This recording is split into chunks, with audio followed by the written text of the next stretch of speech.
ॐ श्रीगणेशाय नमः। आदित्यद्वादशनामस्तोत्रम्। एकचक्रो रथो यस्य दिव्यः कनकभूषणः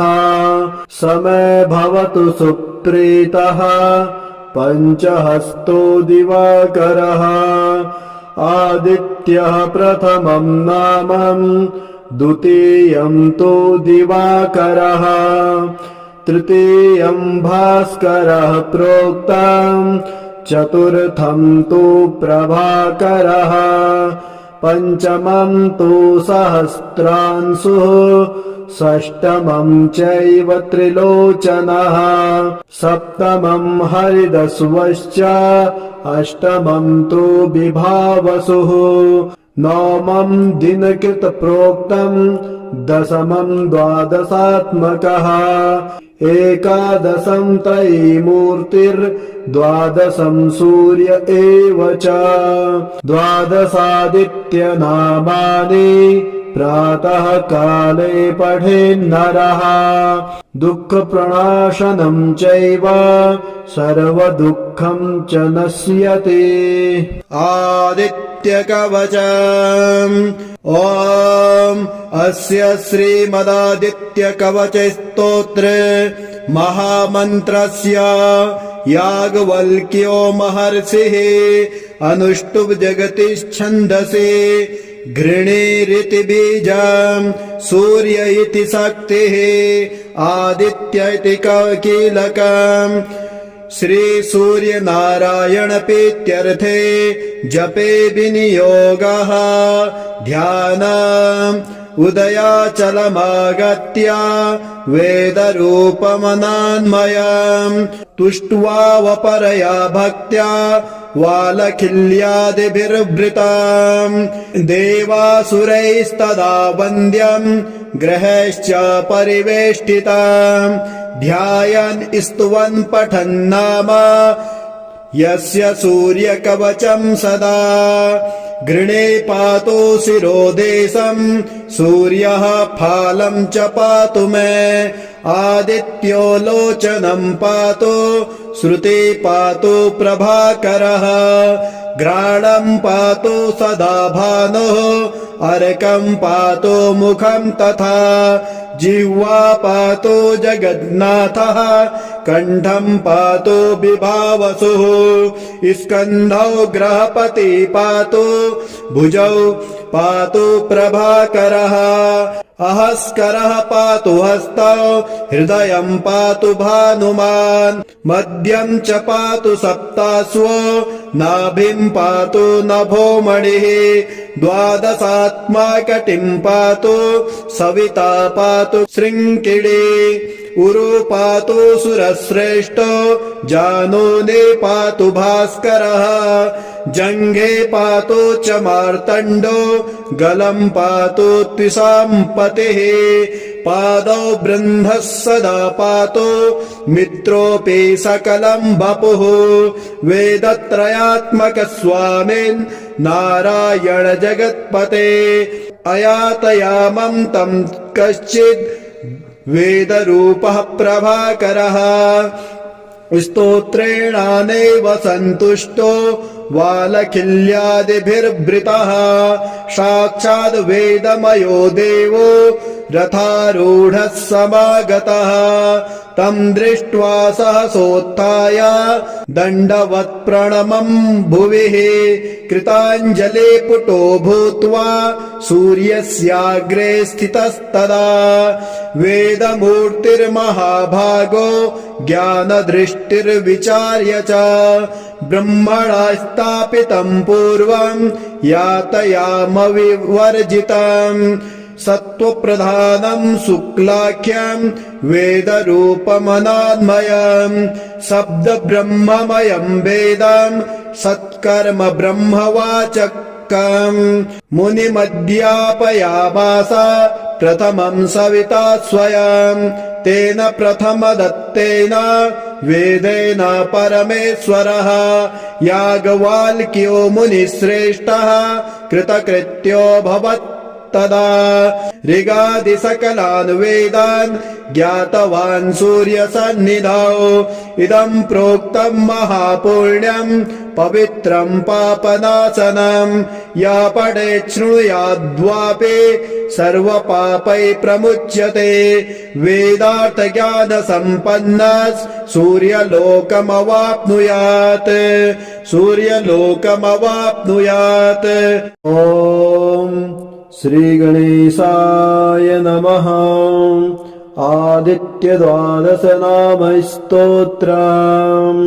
एकचक्रो रथो यस्य दिव्यः कनकभूषणः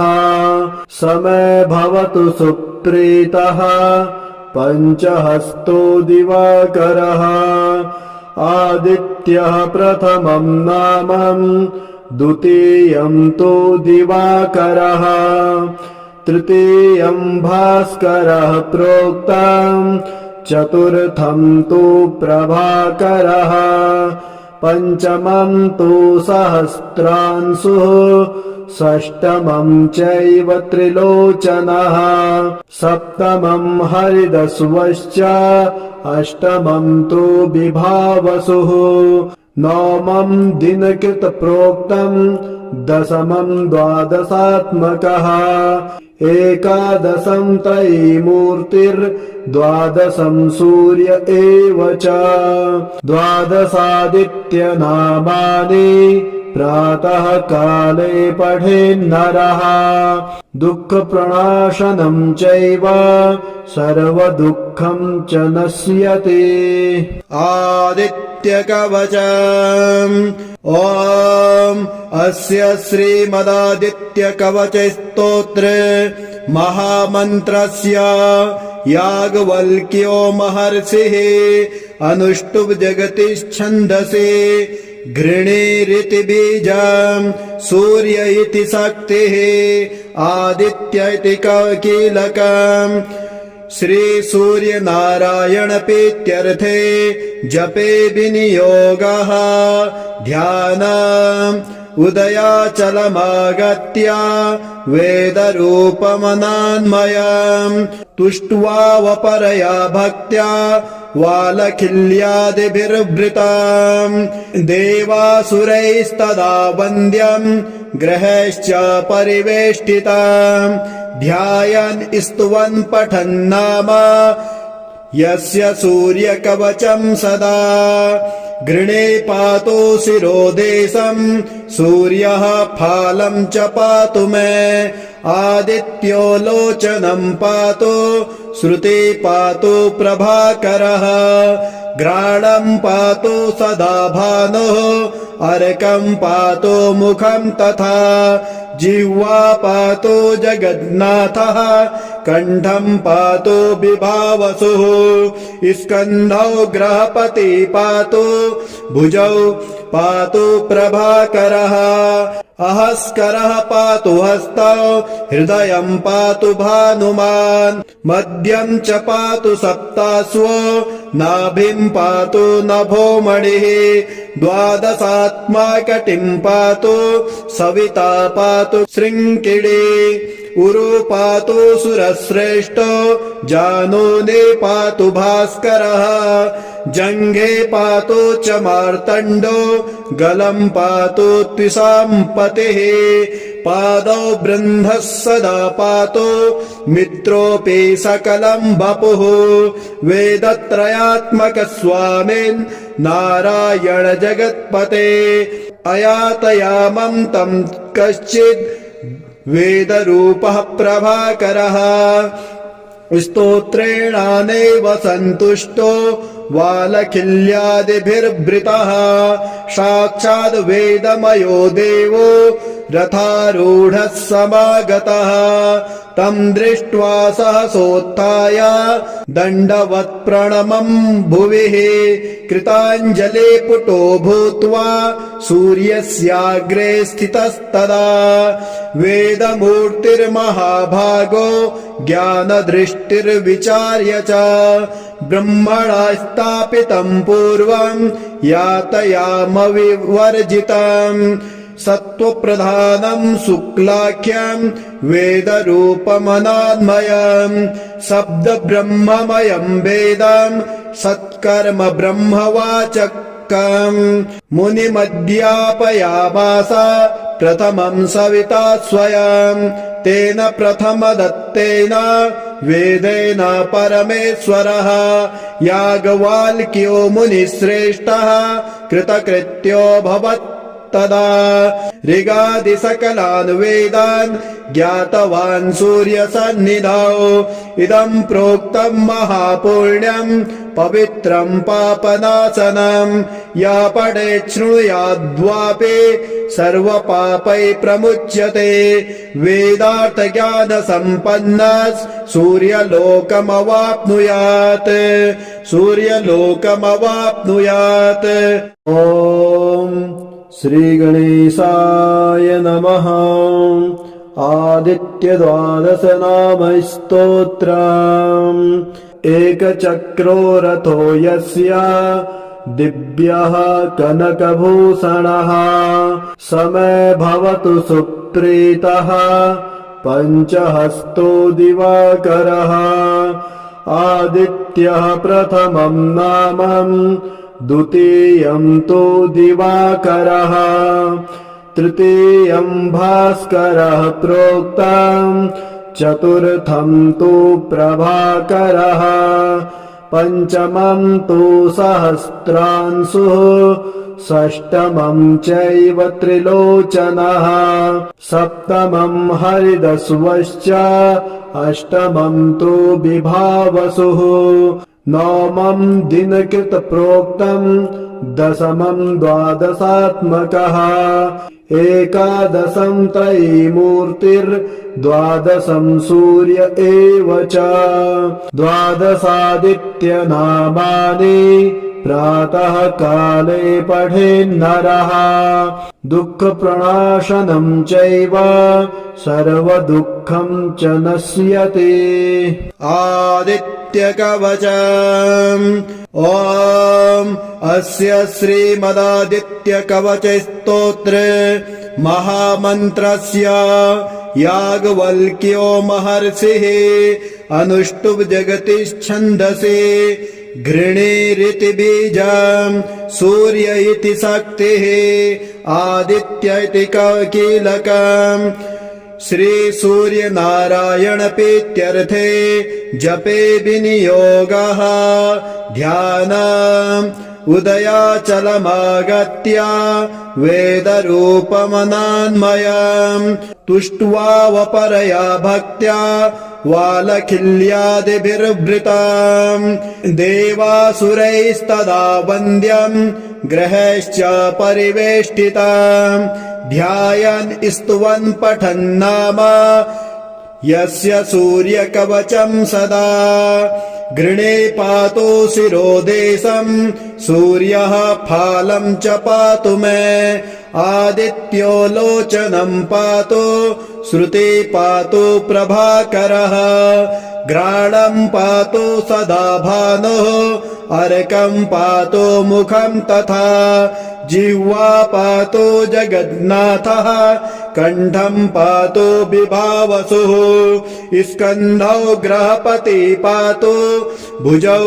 पातु प्रभाकरः अहस्करः पातु हस्तौ हृदयम् पातु भानुमान् मध्यम् च पातु सप्ताश्वो नाभिम् पातु नभोमणिः द्वादशात्मा कटिम् पातु सविता पातु शृङ्किणी उरु पातु सुरश्रेष्ठो जानूने पातु भास्करः जङ्घे पातु च मार्तण्डो गलम् पातु त्रिशाम्पतिः पादौ बृन्धः सदा पातु मित्रोऽपि सकलम् वपुः वेदत्रयात्मक स्वामिन् नारायण जगत्पते अयातयामम् तम् कश्चित् वेदरूपः प्रभाकरः स्तोत्रेणानेव सन्तुष्टो वालखिल्यादिभिर्वृतः साक्षाद् वेदमयो देवो रथारूढः समागतः तं दृष्ट्वा सहसोत्थाय दण्डवत्प्रणमं भुविः कृताञ्जले पुटो भूत्वा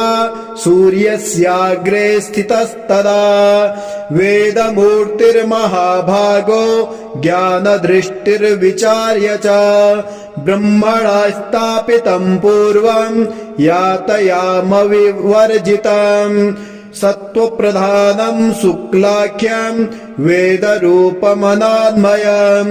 शब्दब्रह्ममयं वेदं सत्कर्म ब्रह्मवाचकम् मुनिमध्यापयामास प्रथमं सविता स्वयं तेन प्रथमदत्तेन वेदेन परमेश्वरः याज्ञवल्क्यो मुनिश्रेष्ठः कृतकृत्योऽभवत् तदा ऋगादि सकलान् वेदान् ज्ञातवान् सूर्यसन्निधौ इदं प्रोक्तं महापुण्यं पवित्रं पापनाशनं या पठेत् शृणुयाद्वापि सर्वपापै प्रमुच्यते वेदार्थज्ञानसम्पन्नः सूर्यलोकमवाप्नुयात्